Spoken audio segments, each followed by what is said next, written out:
अक्षर ज्ञान से पहले जिस संस्थान ने संस्कार ज्ञान को महत्व दिया, यकीनन वो ही शिक्षण संस्थान भविष्य का निर्माता बनता है। हमारे पास प्रतिभाओं की कोई कमी नहीं है, बस ज़रूरत है तो उन्हें तराशने वाली पूजा इंटरनेशनल एकेडमी जैसी संस्थाओं की। स्थानीय पूजा इंटरनेशनल एकेडमी के 13वें स्थापना दिवस विजन 2022 के मुख्य अतिथि सिक्कर सांसद स्वामी सुमेधानंद जी ने अपने उद्बोधन में ये बात कही। स्वामी जी ने कहा कि मैं 70 वर्ष की आयु पा चुका हूँ। मैंने जीवन के 64 वर्ष शिक्षण को दिए। मैंने महसूस किया है कि हमारी प्रतिभाओं को सिर्फ मार्गदर्शन और अच्छे संस्थानों की ज़रूरत है। उन्होंने स्वयं के साधु बनने की घटना का जिक्र करते हुए कहा कि मैं जब 19 साल का था तब विज्ञान पढ़कर शिक्षा के क्षेत्र में जाने का ख्वाब था, लेकिन एक दिन मैंने राम प्रसाद बिस्मिल को पढ़ लिया। वो पुस्तक मात्र 3 घंटे में पूरी पढ़ी और मेरा संपूर्ण जीवन बदल गया। स्वामी जी ने कहा कि बिस्मिल ने फांसी से मात्र 3 दिन पूर्व उक्त पुस्तक लिखी, जिसमें उन्होंने लिखा है कि मैं अपने राष्ट्र के युवाओं को फांसी पर झूलते हुए नहीं देखना चाहता। इसलिए पढ़े लिखे युवा गाँव का रुख करें और गाँव में बैठी तरुणाई को जागृत करें, क्योंकि शिक्षित युवा का कभी भी शोषण नहीं हो सकता। बस उसी दिन से मैंने ये गेरुआ धारण कर लिया। स्वामी जी ने कहा कि बड़ा बनने के लिए स्वयं पीसना पड़ता है, विनम्र बनना पड़ता है, क्योंकि विनय से ही विद्या, विद्या से पात्रता, पात्रता से संपन्नता प्राप्त होती है। उन्होंने कहा कि हमारे बच्चों में कोई कमी नहीं है, बस अच्छा आचरण सिखाने वाले संस्थानों की कमी पूरी हो जाए तो युवाओं का भटकाव खत्म हो जाए। इसी कार्यक्रम में विशिष्ट अतिथि सांगलिया धोनी के मठाधीश स्वामी ओमदास जी ने कहा कि सूर्यवीर भाग्यवान तो पैदा होते हैं, लेकिन विद्वान विद्या ज्ञान देकर बनाए जाते हैं। पूजा एकेडमी जैसी संस्था ज्ञान और संस्कार का जो संतुलन प्रस्तुत कर रही है, निसंदेह आने वाले समय में उसके बेहतर परिणाम हमारे सामने आएंगे। हिंदी के जाने माने लेखक व्याख्याता डॉक्टर गजानन चारण ने कहा कि आज हमें बाजार अपने हिसाब से चला रहे हैं। जिस चीज़ की आवश्यकता ही नहीं वो चीज़ें हमें थमा रहे हैं। ऐसा तब होता है जब स्वयं का ज्ञान अभावग्रस्त हो जाता हो। हमें अपनी जानकारियाँ बढ़ानी होगी, दूसरों की सीख से काम नहीं चलता। डॉक्टर चारण ने कहा कि वर्तमान पीढ़ी शिथिल होती जा रही है। शिक्षा के साथ इनके शारीरिक विकास का जिम्मा भी हमें ही उठाना पड़ेगा। उन्होंने कहा कि जिस संस्थान में ऐसे विशाल आयोजन का संचालन 8वीं 10वीं के बच्चे करते हो, वहाँ प्रतिभाओं का आकलन स्वतः ही हो जाता है। डॉक्टर चारण ने कहा कि दृष्टि सबके पास होती है, उसे प्राप्त करने का जो हौसला मिलता है वो पूजा एकेडमी जैसी संस्थाओं से ही मिलता है। उन्होंने कहा कि हमें अपने बच्चों को राष्ट्र निर्माण की ओर ले जाना है, और ये तभी संभव है जब हम उनके शैक्षणिक विकास के साथ साथ चारित्रिक विकास का ख्याल। समारोह के विशिष्ट अतिथि जाने माने समाज सेवी, साहित्यकार, वरिष्ठ पत्रकार हाजी सलीम खान पठान ने कहा कि संस्थाएं बच्चों को पढ़ाती है, लेकिन कुछ ऐसी संस्थाएं भी हैं जो बच्चों के सर्वांगीण विकास की नींव रखती है। उनमें से पूजा इंटरनेशनल एकेडमी का नाम सबसे पहले आता है। खान ने कहा कि संस्था विनम्रता का गढ़ है। इसके संचालक डॉक्टर बजरंग सिंह की विनम्रता तुम्हारे भविष्य को संवार सकती है।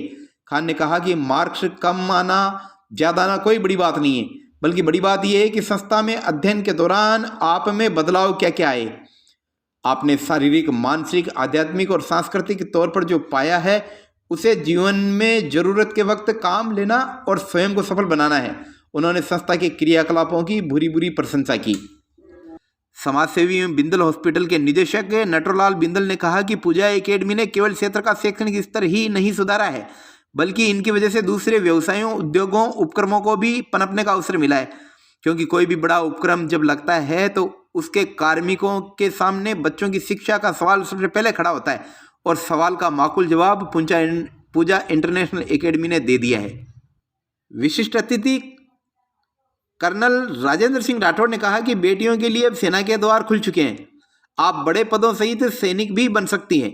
उन्होंने कहा कि बेटियों को पहले सेना में नहीं लेते थे, लेकिन हालिया सालों में ये क्षेत्र भी उनके लिए खोल दिया गया है।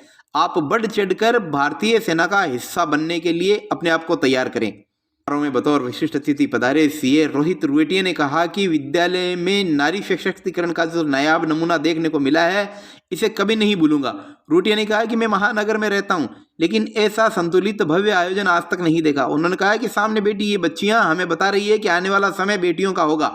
समारोह को वयोवृद्ध शिक्षक सियाराम शर्मा, सरपंच अध्यक्ष भंवरलाल जानू, सीए मुकेश रुएटिया, पालिका अध्यक्ष श्रीमती रचना होलानी ने भी संबोधित किया।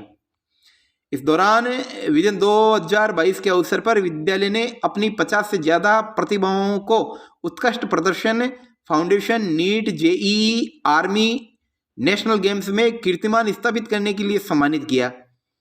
इस अवसर पर बच्चों के माता पिता को माला साफा पहनाकर अभिनंदन किया गया। इस अवसर पर 3 जुड़वा बच्चे फेबियान, नोरिन व रीम का सम्मान किया गया।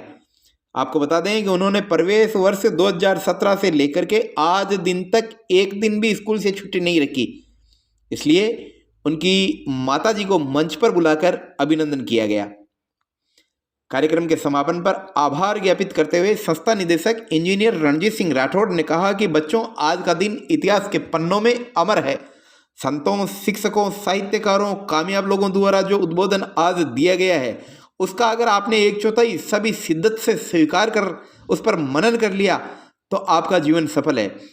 उन्होंने आयोजन में पधारे सभी अतिथियों, अभिभावकों और गणमान्य नागरिकों का आभार जताया। अंत में संस्था के चेयरमैन डॉक्टर बजरंग सिंह जोधा ने शानदार आयोजन के लिए विद्यालय स्टाफ की पीठ थपथपाते हुए सभी को बधाइयां प्रेषित की। कार्यक्रम में गोविंदलाल रूटिया, शंकरलाल परसावत, एनआर सुंडा, मुतलिब कोटवाल, कैलाश सोलंकी, रामरतन स्वामी, डॉक्टर यशपाल लोमरोड, रामनिवास रूटिया, टंवर सिंह सेवा, जीवराज सिंह, रुग्गाराम, उज्जैन सिंह, कन्हैयालाल, भंवरलाल कुड़ी, सुशील शर्मा, वंदना पारिक, निर्जा चोयल, तनुश्री लदनिया, प्रियांशी चौधरी, डिम्पल कंवर, सलमा बानो सहित बड़ी संख्या में अभिभावक व गणमान्य लोग उपस्थित रहे।